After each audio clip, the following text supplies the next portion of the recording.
আমাদেরকে আঘাত করেন না, আমাদেরকে দুর্বল করে দিয়েন না। নিরাপদ থাকতে পারবেন না ভিতরে আপনারা?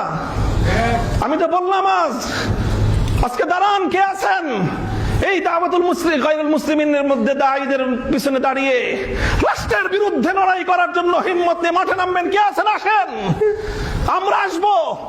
আমি ঘোষণা দিয়ে যাচ্ছি আপনাদের কাছে, এটা নিয়ে যদি সামনে আমাদেরকে আরো বড় কোনো পদক্ষেপ নিতে হয়, যদি সরকারের বিরুদ্ধে এটার জন্য রুখে দাঁড়াতে হয়, আমরা রুখে দাঁড়াবো ইনশাআল্লাহ। কাজে আমাদেরকে দুর্বল করে দিলে আখেরে আমরা সবাই ক্ষতিগ্রস্ত হব। আপনি মুনাজারা ইসলাম মুনাজারা করেন, মুনাজারা করেন, আপনারা বাতিলের মোকাবেলায় দালায়েলের বহস করেন, আপনারা আপনাদের মতো করে বহস করে যান। আমরা হয়তো মুনাজারা করব না, বহস করব না, কিন্তু আপনি আহলে হক হয়ে, আপনি উলামায়ে দেওবন্দের একজন মুখপাত্র হয়ে যখন মুনাজারা করবেন, মনে রাখবেন আপনার তাহাফুজের জন্য আপনার পিছনে মামুনুল হক কুকুর হয়ে দাঁড়িয়ে আছে।